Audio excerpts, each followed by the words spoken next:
chapter 13 today, Blackbird Pond Group. How did you enjoy reading that one? And were any of you like me and wondering what it meant when she said that she was hoping, when Judith said that she was hoping to get some red ears from the corn, from the husking party? They went to a party basically to husk the ears of corn. This is before the times of combines, so we did all of the husking by hand. And she said, well, I really hope that I get a red ear. Are there going to be as many this year? And I wonder to myself, well, what's the big deal if a corn of ear is red? Well, I guess I went and looked it up, and red ears were part of a courtship ritual.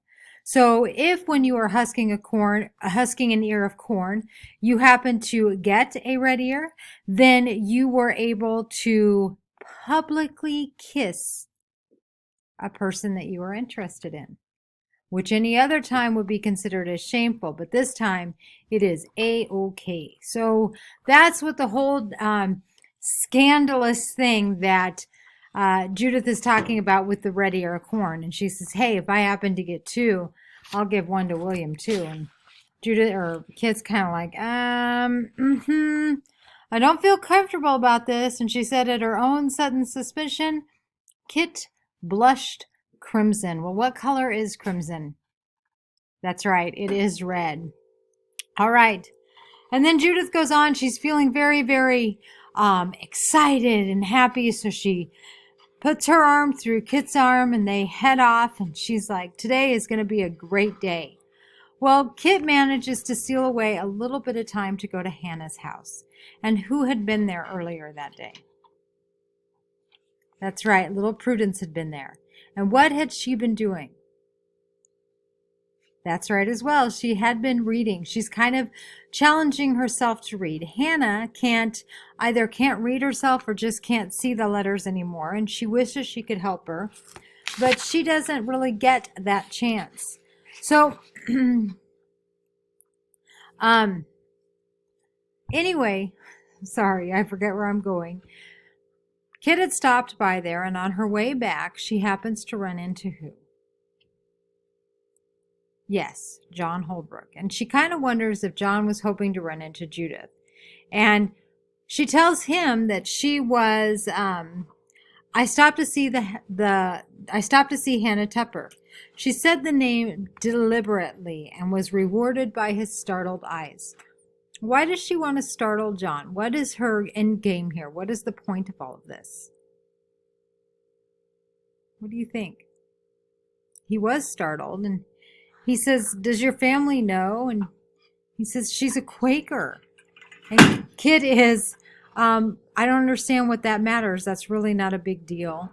And John's like, well, I don't have anything against Quakers, but you know, people are still reeling over the fact that you jumped into the water, and she's believed to be a witch. And if you're hanging out with a witch, things aren't really going to be good for you. Have you ever heard of that guilty by association?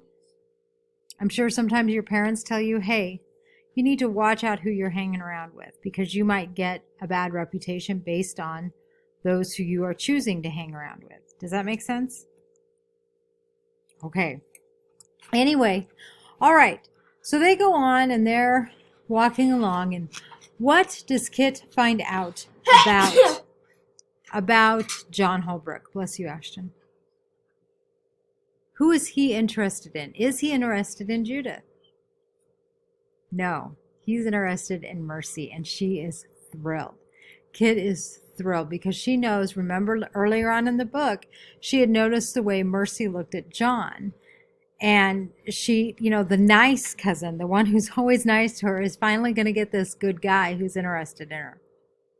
When they get back to the house, what happens?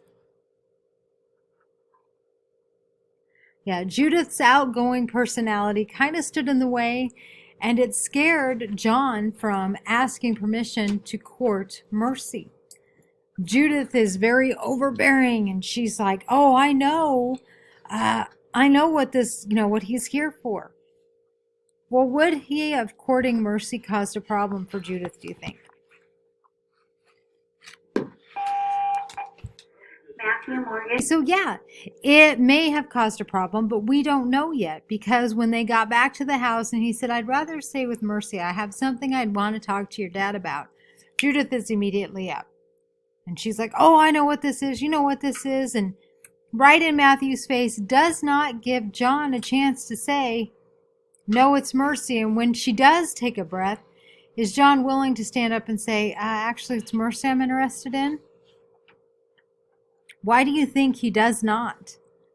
Why doesn't he tell the truth here of who he's really hoping to court?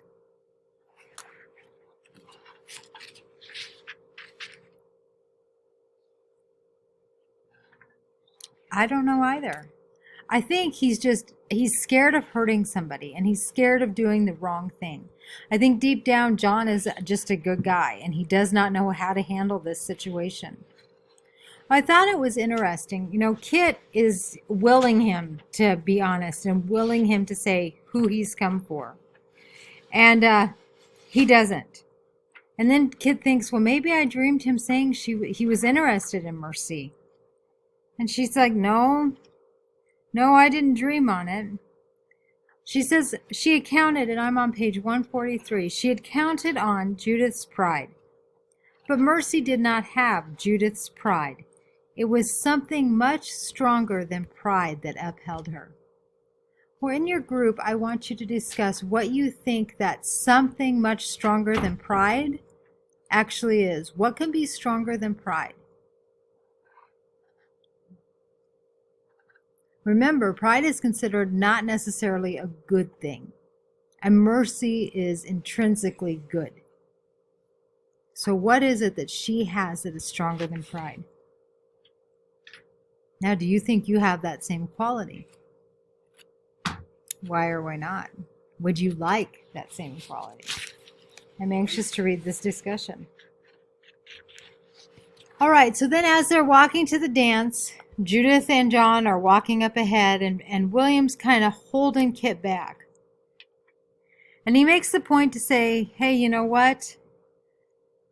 He hints strongly that he really wants to marry her. And what is Kit's response?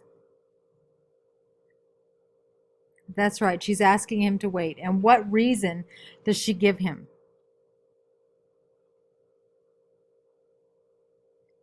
Yeah, she says, I'm still a stranger here. I'm still learning new things. And he's like, well, house isn't going to be ready to spring, so I think we've got some time. And do you think she really wants to marry him? Do you think the excuse she used was a valid one? Why or why not? And we're going to learn a little bit more about all of this in the next chapter, especially when Nat comes back. And that we're going to see a